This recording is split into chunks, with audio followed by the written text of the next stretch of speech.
क्या होगा जब 3000 साल पुराने अरबों के खजाने के साथ मौत का एक ऐसा श्राप बाहर निकले जो उसे छूने वालों को चुन चुन कर मार डाले। बात है 1922 की। इजिप्ट के वैली ऑफ द किंग्स की तपती रेत में ब्रिटिश आर्कियोलॉजिस्ट हॉवर्ड कार्टर एक दफन खजाने की तलाश में थे। सालों की खुदाई के बाद भी कुछ नहीं मिला था। फंड देने वालों ने पैसा रोक दिया था और यह खुदाई का बिल्कुल आखिरी दिन था। तभी रेत में खेलते हुए एक मजदूर के बच्चे को एक पत्थर की सीढ़ी दिखी। जब उस जगह को खोदा गया तो वहां 3000 साल से रेत में दफन एक सीक्रेट दरवाजा मिला।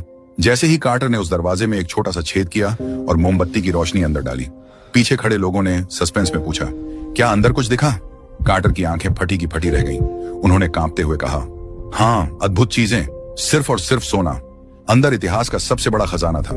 110 किलो शुद्ध सोने का ताबूत, हजारों हीरे जवाहरात और मिस्र के राजा तूतनखामेन की मम्मी। दुनिया हैरान थी क्योंकि यह खजाना सच में दुनिया के सामने आ गया था। लेकिन असली खौफ तो अब शुरू होना था। उस तहखाने के दरवाजे के बारे में कहा गया कि वहां एक चेतावनी लिखी थी, जो भी राजा की नींद तोड़ेगा, मौत उसके पास पंख फैलाकर आएगी। लोगों ने इसे मजाक समझा, लेकिन खजाना मिलने के कुछ ही महीनों के अंदर इस खुदाई को फंड करने वाले लॉर्ड कार्नारवोन की एक रहस्यमयी कीड़े के काटने से अचानक मौत हो गई।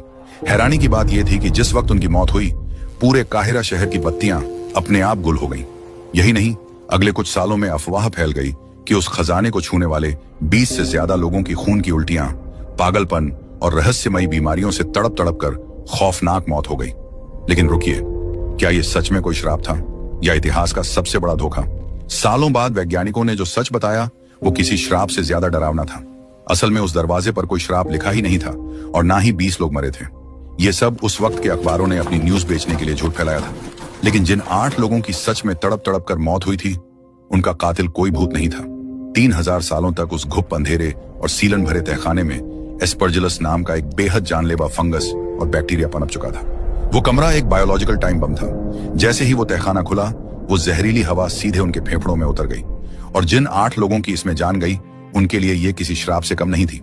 अरबों का खजाना तो दुनिया को मिल गया और आज म्यूजियम में रखा है। लेकिन आज भी इस बात पर बहस होती है कि उन सब की मौत सिर्फ एक इत्तेफाक था या सच में 3000 साल पुराना कोई श्राप। आप क्या मानते हैं? कमेंट में जरूर बताएं।